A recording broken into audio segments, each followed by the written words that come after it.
of the Director of the Institute for Global Tobacco Control at Johns Hopkins Bloomberg School of Public Health. And I am so thrilled and delighted to be able to introduce today's speaker for our Innovations in Tobacco Control seminar series. Our speaker today is Dr. Vera da Costa y Silva. She is a medical doctor with a PhD in public health and epidemiology and a master's degree in business administration. Many of you will know her because she recently ended her term as the head of the Secretariat of the World Health Organization Framework Convention on Tobacco Control. And she was in that role for 6 years, from 2014 up till the beginning of this year. And in that role, she was responsible for supporting the parties to the convention, enabling them to implement their obligations under the treaty. And she brought a range of additional accomplishments, including allowing the convention to better integrate with the UN's 2030 Sustainable Development Agenda and other global initiatives. Earlier on, before she was at the as head of the Secretariat, Dr. da Costa y Silva was at the National Public Health School in Rio de Janeiro in Brazil, and was the tobacco control and consumer health team leader at the Pan American Health Organization in Washington, D.C. For 16 years, she also coordinated the Department of Epidemiology and Cancer Prevention at Brazil's National Cancer Institute. And there she was involved in a range of legislative, economic, and disease surveillance activities. And in that role, she really was one of the global, leaders, one of the first people to try to address tobacco product regulation, having that as a role for the health regulatory agency. So, Brazil has really been a leader, and thanks to Vera's leadership in the area of tobacco product regulation. Unfortunately, a number of the initiatives have been stalled in the courts, but a lot of important initiatives were moved forward. And also, Dr. da Costa y Silva has worked as a consultant with the World Health Organization for many years during that time. So there's lots more I could say. I think I'm going to stop there and hand it over to Vera to tell us about her experiences as at the Convention Secretariat. So thanks so much for joining us, and over to you. Thank you very much. First of all, let me thank you a lot for the invitation, Joanna, and it's a pleasure to be with you at the Global Institute for Tobacco Control from the Johns Hopkins, and at the same time to see some friends already popping up in the meeting room to participate in this discussion and this conversation. So I have prepared some slides, in fact, more just to give an idea on where I am just during my speech, than to provide or share some graphics or tables or whatever that people usually put into presentations. So I'm sharing my screen.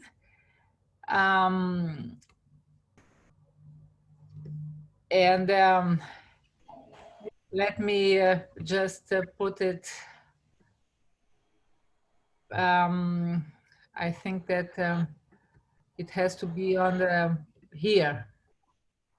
Is this correct? That So looks good for us. does it look good for you? So basically, I have just named this presentation as a Whirlwind tour through the WHO FCTC, because in fact I want to talk a little bit about many different aspects of the convention, and give you some sort of input of the experience I had. That was a fantastic experience in my life. So basically what I did just to begin my presentation was a tag crowd of my farewell speech to give you a clear just idea on the several aspects, several aspects that the convention just addresses. The number of, you see that the convention secretariat appears here very strongly, because in fact it's a very strong hand of the implementation of the convention. Of course, the conference of the parties, thereafter, then after the meeting of the parties when the protocol has entered into force. And I think that support, multi-sectoral collaboration, a coordinated agenda. I think that many of the aspects I will try to address during my presentation. So I am just giving my presentation in two parts. The first part, just providing some information about the FCTC. The second part, I will go a little bit further down in terms of what the FCTC has, in my view, contributed in terms of implementation of the convention globally. And then I will conclude my presentation with some sort of messages. Let's put it this way. So basically, the Framework Convention on Tobacco Control, it's a global treaty that was negotiated under the auspices of WHO. So the Framework Convention was negotiated over 4 years, and it was the result of a global response to the growing concern that member states had in regard to the increase in tobacco consumption and increase in the tobacco-related diseases and death around the world. And what governments knew at that point was that while there were governments who were doing very well with their own internal measures, there were aspects on the epidemic that they could not tackle internally, that would need an international coordination. Some examples are illicit trade, that is a cross-border aspect of the tobacco epidemic, and cross-border advertisement, that is also something that one cannot control or regulate enough internally to take care of. So the political scenario was extremely challenging for the negotiation of the Framework Convention. First, because the concerns were coming mostly from the health sector. So the health sector was the one who was keen to negotiate the convention, but the convention is a government, a statewide legal obligation.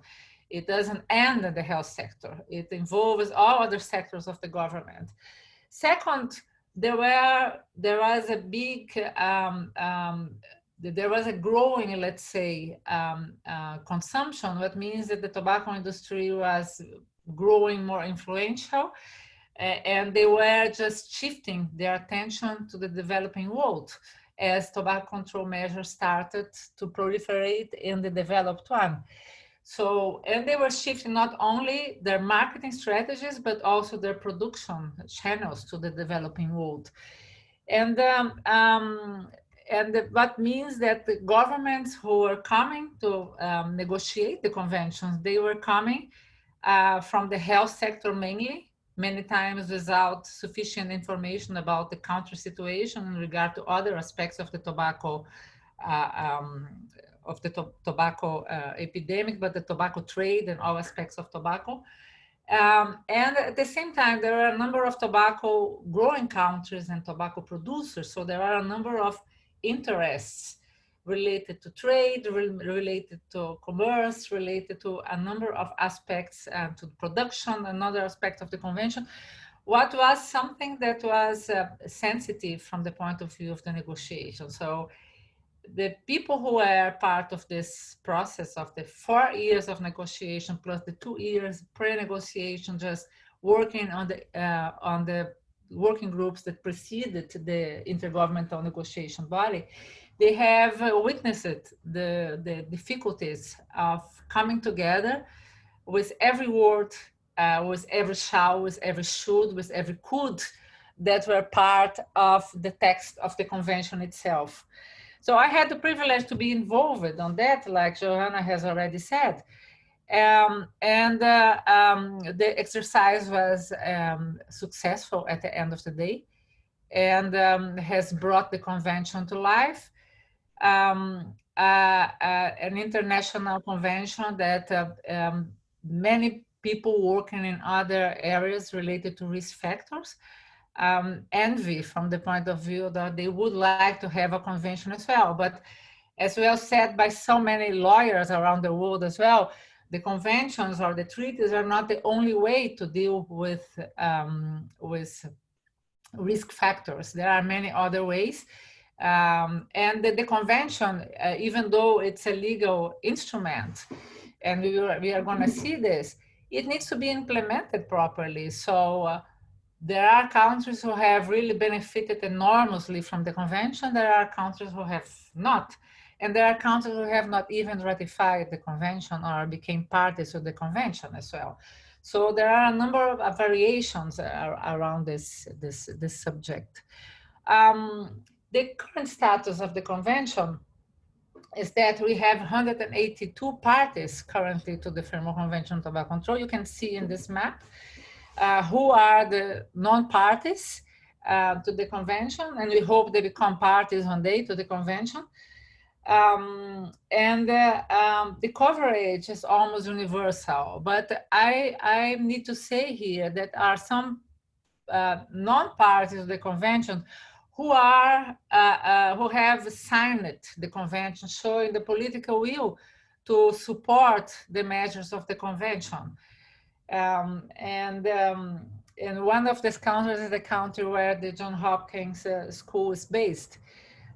So this is, I think that is always a good news to know that there are a number of countries, in fact, 5 countries that have signed the convention while they have not yet had the opportunity to ratify it or to become parties to the convention through other means. So the convention itself, it's made of supply and reduction, demand and supply reduction measures. And they are all well known. So most of the information I'm going to share with you, apart from my own opinions, you can find easily in the website of the Convention Secretariat, where there are sort of documentation, vast documentations, implementation reports, and a number of information that are very relevant, and it is the official information about the convention itself. So I am reflecting here in my presentation only my views. By no means I am reflecting any position or views from the Convention Secretariat itself. So let me just take the opportunity to just greet the Convention Secretariat colleagues and colleagues from WHO as well, who happen to be in this chat room in this presentation, and greet the current head of the Convention Secretariat, Adriana Blanco, who has taken over the position last February. So basically the convention has, apart from this demand and supply reduction provisions that address smoke-free places and taxes and prices policies, measures to reduce nicotine dependence, ban on advertising, promotion, and sponsorship, health warnings, who are just education, communication. These are, in general terms, the part of product regulation itself. They are the demand reduction measures. So the convention has also supply reduction measures, including the elimination of illicit trade, sales to and by minors, and alternative livelihoods, which are as important as the demand reduction measures, but that generally fall apart from the competences of the health sector itself. And this convention has the beauty of having a liability provision, making the industry liable for the damages and increasing the international cooperation for governments to exchange information about ways to make the industry liable. And they have, of course, the core part of every convention that's about international cooperation, it's about research, it's about communication, and it has the institutional arrangement and financial resources, and other provisions of the conventions itself. So important to say here is that one of the aspects that are core in the convention, in my view, is the multi-sectorality of the convention. So it's more and more important and more urgent that other sectors of the government, of the civil society, of intergovernmental organizations get deeply and fully involved with the implementation of the convention. The more we go, the more we have taken care about provisions that can in some way be coordinated by the health sector, and the less we can move on and implement provisions of the conventions and now the protocol to eliminate illicit trade that need other expertise, other mandates, other competences than the demand reduction measures. While the demand reduction measures also need multi-sectoral involvement, for instance, in the taxes and prices aspects. So raising the awareness about the convention and the protocol itself, it's an important work for the Secretariat. The more people know about the convention, the more they can think about how they can help implementing the convention. So the Convention Secretariat does a number of campaigns, publications, it involved itself with the media to increase the profile of the convention and of the Convention Secretariat as well. So please don't forget that the Convention Secretariat needs to have visibility as the Convention Secretariat itself. The Convention Secretariat, and I will talk about this later on, is a hybrid structure that is hosted by WHO, but that it's not, doesn't have the budget and the work plan and the competing priorities from WHO. It has reporting lines that go to the conference of the parties on the treaty-related matters. And because the Convention Secretariat is hosted by WHO, the report and the use of the Convention Secretariat of WHO financial rules, and also the report on human resources and financial aspects is to WHO Director General itself. So to have an idea of how the Convention Secretariat transits in the middle of so many bosses, let's put it this way, the 182 parties, plus the structure from WHO, the Director General and the staff from WHO who have the important roles and moving on this financial and administrative and HR matters.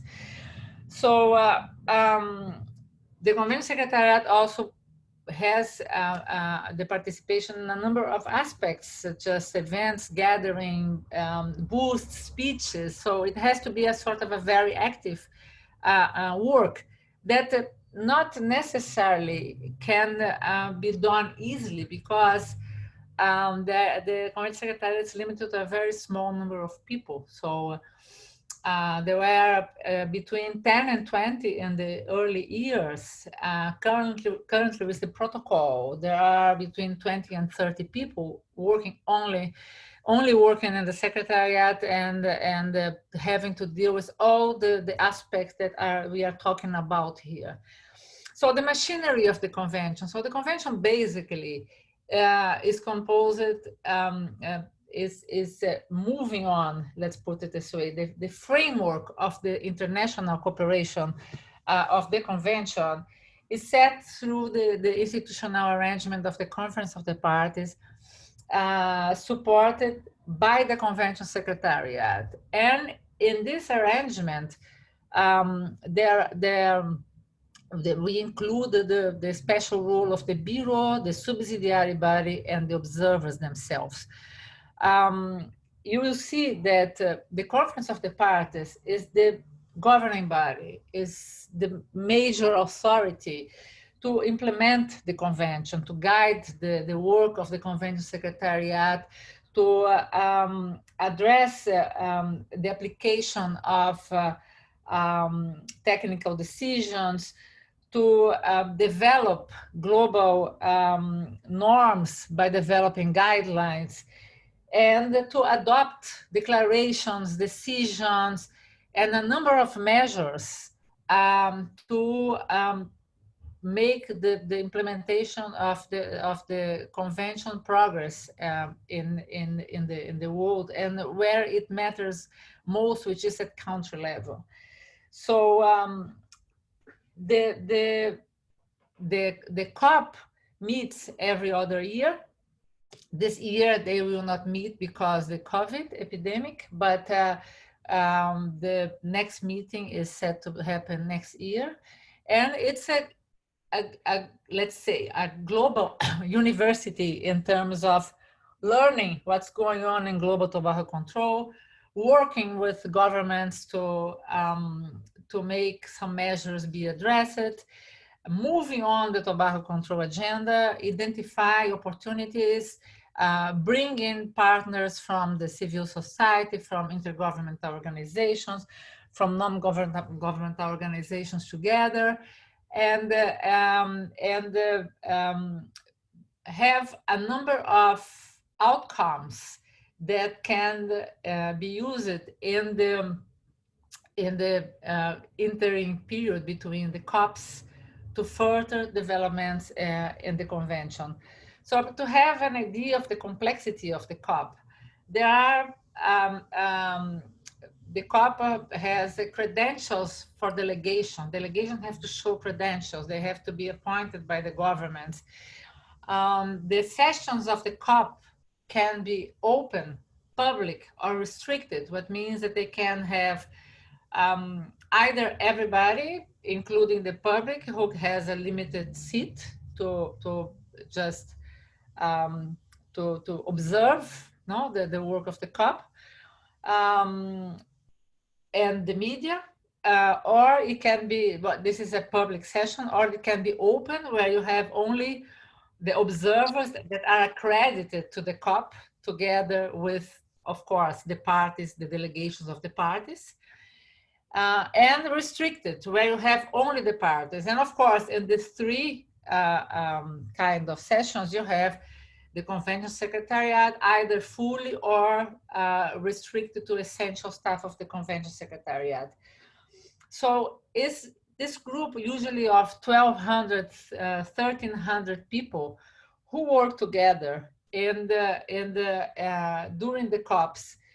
And when the COPs just are decided to become open sessions, the media needs to have a special attention with a special briefings to the media, and of course they always complain, and there is always a tension around the fact that the media cannot observe the negotiations of the Conference of the Parties. And you have, with the public, you have always the tobacco industry trying to get in, trying to use delegations to receive privileged information, establishing headquarters in the countries where the COP takes place, because the COP just rotates the venues to different countries in the 6 WHO regions. And the Convention Secretariat has to be behind the scenes, just paying attention to all these issues in order to ensure that the Conference of the Parties runs smoothly, then that the parties have their time to negotiate, and that the tobacco industry does not interfere too much in the negotiations of the Conference of the Parties, because they try to interfere in one way or another, always. So the Bureau is composed by the officers that are elected by the Conference of the Parties to just work together during the interim period. They are composed by one representative of every of the 6 regions of WHO, being one the president and the 5 remaining vice presidents. And the Bureau just meets 3 times during the interstitial period with the support from the Convention Secretariat, with a set of relevant documents and information. And the Secretariat has to be very active in not only taking from the former COPs the subjects that need to be need follow-up in some way or another, or decisions that need follow-up, but also just be aware of new areas of work that need some sort of consideration by the Bureau and by the COP.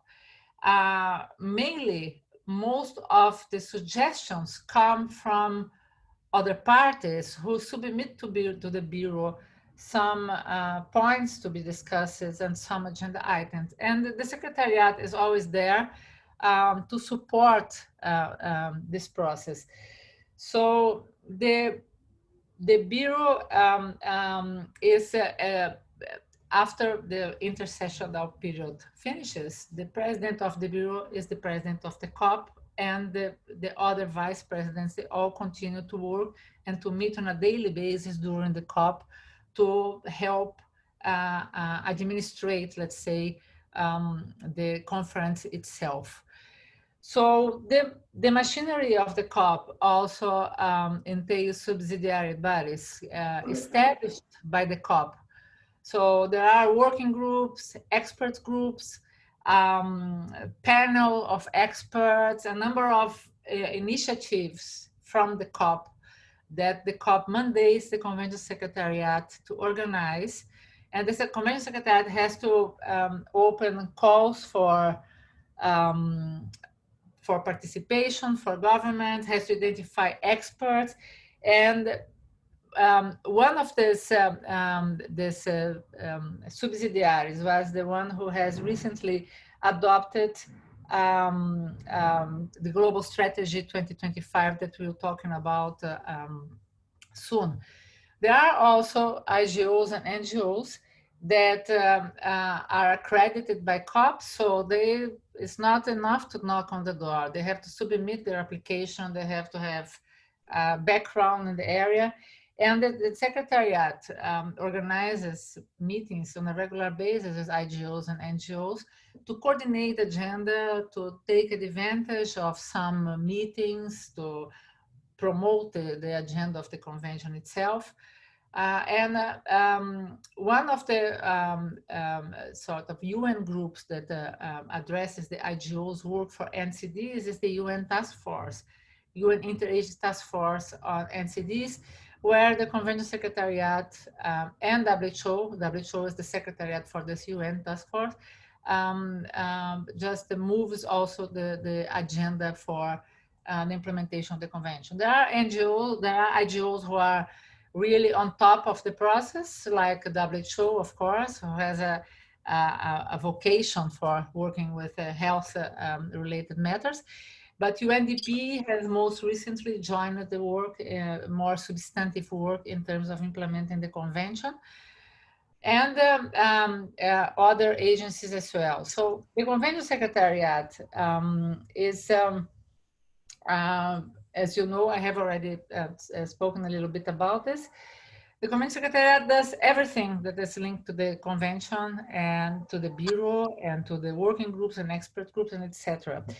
And the Convention Secretariat has a website that needs to be always updated, and has created a social media as well, a Twitter account, Facebook account, YouTube account, so a number of activities, communication work. And it also has a number of sort of joint activities with a number of other groups in terms of implementing this agenda. One of the aspects that I didn't raise is that for all these several groups, it's of utmost importance that people don't have links with the tobacco industry or do not receive any sort of privilege from the tobacco industry. And this is also true even for the declaration of interest from the Convention Secretariat staff. All staff has to declare conflict of interest from commercial vested interests. So the main documents from COP are the COP agenda, the COP documents that are prepared, one document for each agenda item, the treaty text itself through the different obligations of the convention, and the rules of procedures that are the rules that guide the COP. So I have already informed you about the agenda that is proposed by the Bureau and adopted by the COP. Everything must be adopted by the COP by consensus in general, but while voting is allowed. The COP documents, for each COP agenda, there is a document that has to propose something, that has to establish the current situation, the background scenario, and discuss something and propose eventually a decision, or simply note for the COP to note. The Convention Secretariat, the Convention text provides the basis for everything. There's always some sort of introduction for decisions, for documents, etc., that brings back the original text of the convention, which is the legally binding text of the convention. The rules of procedure, they are the ones that really guide the business of running the COP itself. Who will speak before, who will speak after, who will participating, who will not, what representation people can have, how the observers can work, what's the conduct of business, whether there should be voting or not. So this is also a sort of a Bible of the running of the COP. And the MOP has now also a sort of a document, a rule of procedure for the MOP itself. The global strategy is now the one of document that also guides the COP sessions. And usually the COP has guidelines and policy recommendations adopted by COP, prepared in advance, of course. Implementation reports, and here the reporting instrument of the convention is very important, because every country, every party has to report on a biannual basis on advances in implementation of the convention. So there are specific questionnaires There are specific compendiums of terms, definition of questions, and this is really something that continues to be done. Basically, the guidelines and policy recommendations that are adopted by COP, they are very important from the point of view of agreed norms in terms of implementing best practices, and they have been used very widely at national level to support legislative measures at national level. The implementation report, they provide the status on where we are from the point of view of the implementation of the convention. And the COP decisions and declarations, they also hint a number of other aspects of the implementation of the convention that are not addressed in the other documents that I have referred to. One of the key documents as well, and especially for the Secretariat, is the work plan and budget for the COP. So it's here that you have all the actions that the Secretariat can be taken, and this is all public, and the budget that is composed by regular budget and extra budget contributions. So my experience over this period is that governments were progressively putting more attention to the convention itself and to the protocol. So the protocol has entered into force recently, and it's a treaty on its own right, and it was negotiated exactly because there is no way to address illicit trade without having more detailed provisions in terms of curbing the illicit trade of tobacco products themselves. The current status of the illicit trade protocol is more timid than the convention itself. We have at this point 61 parties to the protocol, and the time for the protocol to enter into force was larger than with the convention, exactly because this falls very much outside the health sector itself. So it doesn't have the same booth as the convention had at some point in time. The protocol has the same governance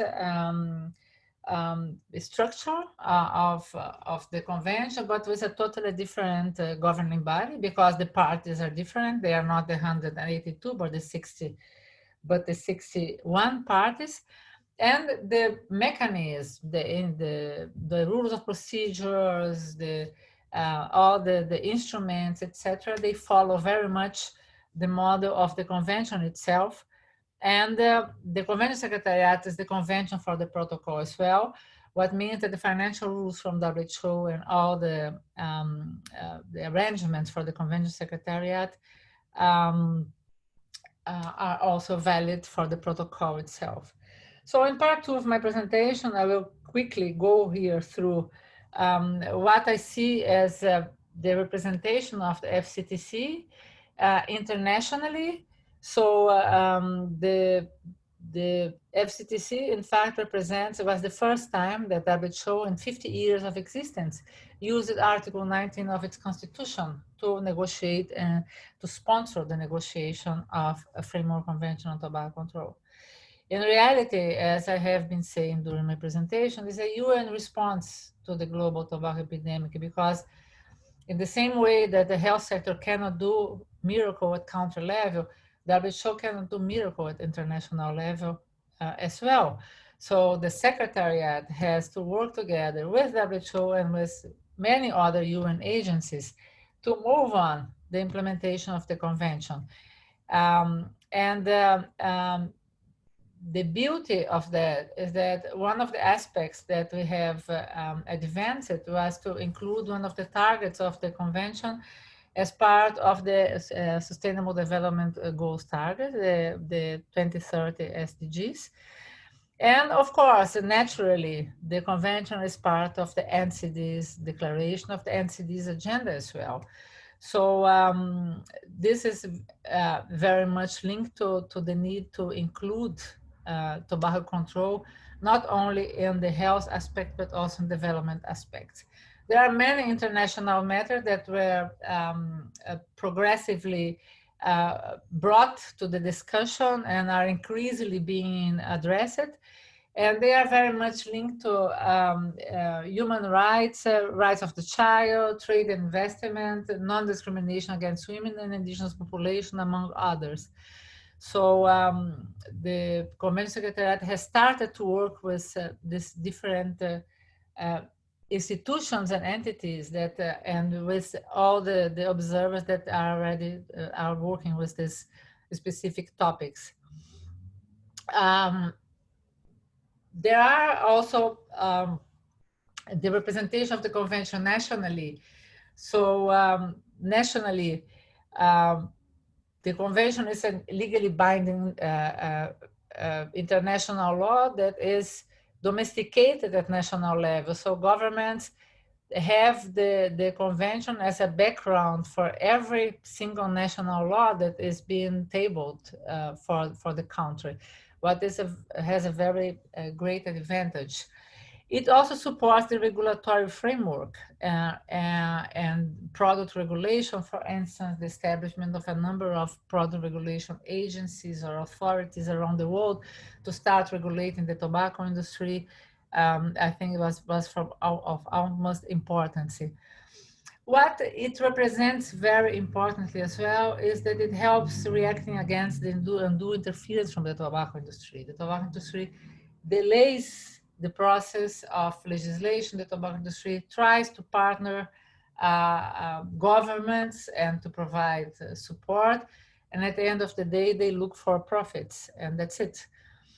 And provides a roadmap for implementation reports. One of the aspects of the convention and of the convention secretariat that has been very good has been the development assistant framework. And one of the projects that the convention secretariat runs that has been very successful is the FCTC 2030 project. So at this point in time, I will just go around very quickly the successes of the story of the convention. That is the fact that a number of articles of the convention, like Article 8, Article 11, Article 12, have been widely implemented. The convention is really has an authoritative role in terms of moving the tobacco control agenda globally, regionally, and nationally, to involving different partners. And the result of the impact assessment expert group that has had a study commissioned by the Conference of the Parties was that the Framework Convention is a public health victory for sure. Nevertheless, there are a number of challenges. The industry is becoming more and more influential and lobbying more and more and trying to influence more and more. So there needs to be a protection of the integrity of the convention at all levels. And the multisectorality is also an area that still needs improvement. So just finalizing my presentation, and of course, political will and budget and funds are always in the agenda of every single program and work around the world. So finalizing my presentation, just the conclusion is that the Framework Convention on Tobacco Control is a worthwhile initiative. That parties that are really moving very strongly the implementation of the convention are just already harvesting good public health outcomes. Parties who are still slow in doing this are very much should very much look into the others and see how it's worthwhile to move on the agenda. And the convention has to fly more and to grow more and to make its adult life on a more independent way to just make sure that the convention is fully applied. So thank you very much. Here's my Twitter. So if anyone wants to in some way contact me. Thank you very much again. Wonderful. Thank you so much. Really appreciated that overview and hearing, you know, your perspective on the successes and challenges as well. That's really helpful. So I'm just asking folks to, if you have any questions, put them in the chat, but maybe I'll start as folks are thinking about their questions. So the Framework Convention on Tobacco Control was, you know, adopted quite a while ago now. It's been a number of, you know, we're moving on to almost 2 decades. And one of the strengths of the convention is that it was and is evidence-based, right? It was built sort of the demand and supply reduction measures were built on the evidence and what we had. But of course, the evidence has grown so much in the last 2 decades since the convention was written. And so can you tell us how is that navigated in terms of, you know, we have so much more scientific evidence on additional interventions that you know, have been implemented, are effective. So how do you deal with that with countries who want to go beyond what's laid out in the convention? Well, I think that one of the aspects that the convention brings itself, that the convention does not represent the ceiling, but rather the baseline of what countries should do in terms of implementing or in terms of curbing the tobacco epidemic. I am sure that there are a number of new sort of interventions or more creative aspects in global tobacco control that can be implemented. And the COP actually takes care of it, not only because this is brought in by governments. There are many governments who are very serious about feeding in the convention and the COP with relevant information, with the scientific evidence-based outcomes of research.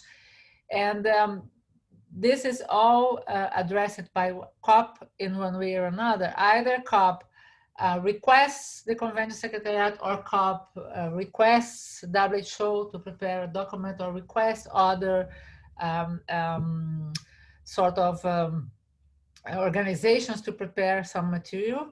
And COP in the following session will read the documents, will look into the suggestions. If it's something that is emergent, COP establishes working groups, expert groups to look into it and to analyze it. And the first analysis is made by the Bureau that guides the work of the convention in the interim period. And in general, what I observe so far is that while the convention can have a delay in terms of bringing people together and bringing documents together, it eventually goes into the right direction of addressing issues. Apart from that, the Convention Secretariat prepares reports, prepares best practices, and shares, and the report of the parties themselves also brings a number of relevant information that can be used.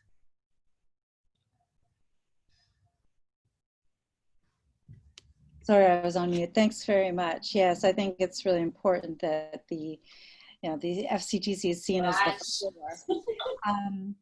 Great. So we have a question here from Dr. Bhakta, and asking, to what extent do you feel the activities of the Secretariat, and I guess the convention as well, have been affected from COVID?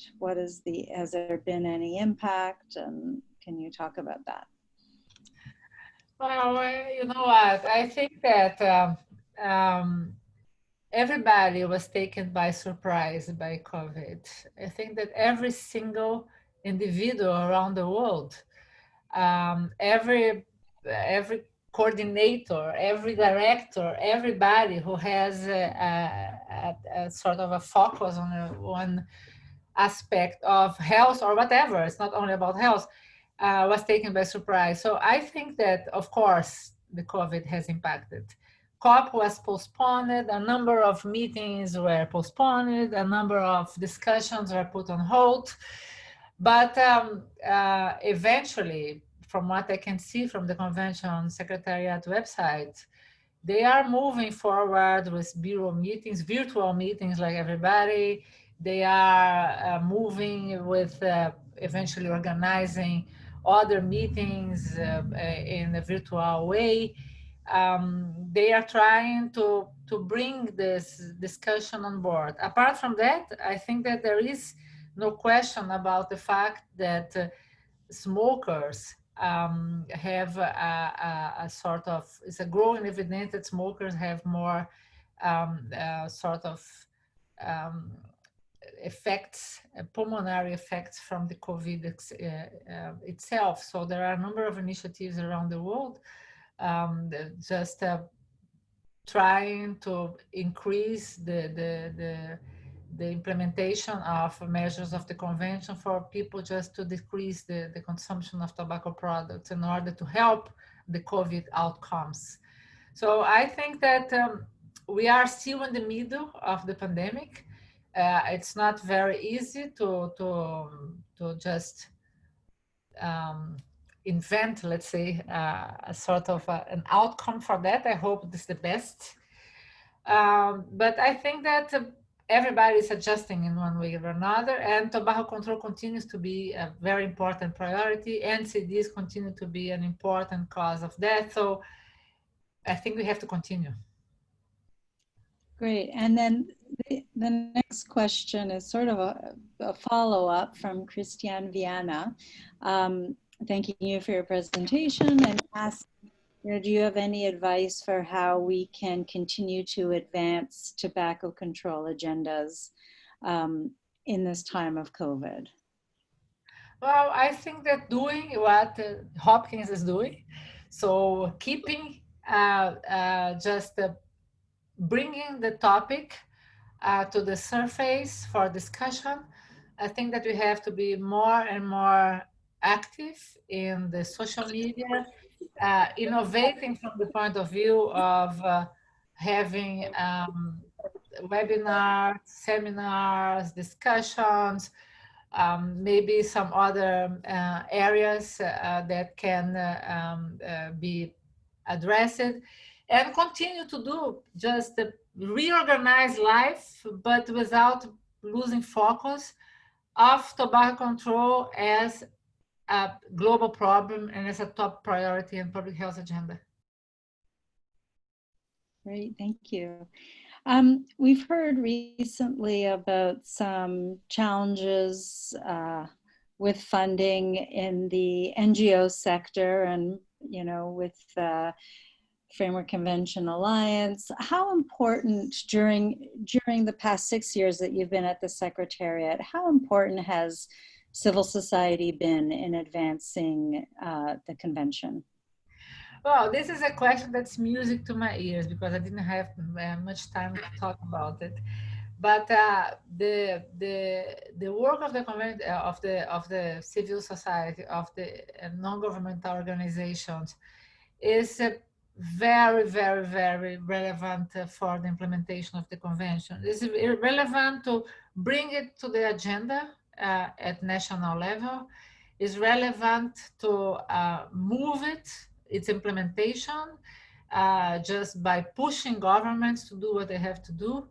It's very relevant to bring scientific academic contributions, and it's very, very relevant to bring other players and actors to the field, like People from the human rights area just bring new evidences from a new aspect of tobacco control, bring people from the areas of economics, of legal aspects. So I think that the Framework Convention would not be where the Framework Convention is in terms of implementation at this point without the strong role of the civil society. Apart from that, I think that there are philanthropies like the Bloomberg and the Gates philanthropies that have strongly supported the implementation of the convention around the world, even if it's not necessarily with the Secretariat or clearly focusing on the provisions of the convention. It reflects the provisions of the conventions in the measures that are implemented, and it helps very much in moving forward the agenda. Thanks. So we're coming to time. We just have another like 90 seconds, but there are two other questions. I'm going to ask them both and you can try and respond quickly. So one is from one of our participants from India saying that, you know well, there's double standards. The government is supporting farmers and encouraging tobacco growers to grow more. But what about 5.3? Like why? What should be done? How have you seen any successes of how this sort of thing can be dealt with? And the other question also really is, foundational is any suggestions you have based on your experience to achieve sustainability of tobacco control in low and middle income countries where, budget funding is even more challenging. So if you, in 60 seconds. There are sort of many questions here embedded. I think that India is not a lonely tobacco producing developing country who is party to the convention. I think that all tobacco growing developing countries who are part of the convention have this problem because they have on one hand tobacco control as a top priority, and on the other hand, they have the tobacco farmers and the trade that comes out from tobacco farmers. And they have the tobacco industry using tobacco farmers to make the case and to dilute the effects of the convention at country level. So I think that this is a process that will take some time, but it's moving. And I think that there are a number of experiences that are limited, yet they are relevant. But there are a number of studies, and I think that this is one area that needs a lot of study, a lot of thinking about on how to move on this agenda properly. In regard to the issue of how to make it sustainable, I think that when you have someone who champions a cause and who dreams to have public health goods before everything, then you have a sustainability at its own, because I think that the rest comes. I think that everybody working in the field of tobacco control is working globally to try to push the process and to support whoever wants to move on the agenda. So you can eventually work on a small level or on a big level with less money or with more money. But I have started working with tobacco control, painting small sort of posters to display. And it was a very small piece of work. And at the end of the day, I became head of the Secretariat for a period of my life. So everything that is small, but where you put lots of energy and you put a lot of trust, will happen. Well, that's a great way to end this. And unfortunately, we're out of time, but I just want to acknowledge what a champion you have been for tobacco control for decades. And thank you for your service as head of the Secretariat for the past almost 6 years. So really appreciate you sharing your insights with us and explaining how everything works. And we just look forward to this next phase for you and how you'll continue to lead us on the right path. So thanks to everyone for joining us today, and thank you to Dr. Vera da Costa y Silva for a great lecture. Thank you Bye-bye. very much.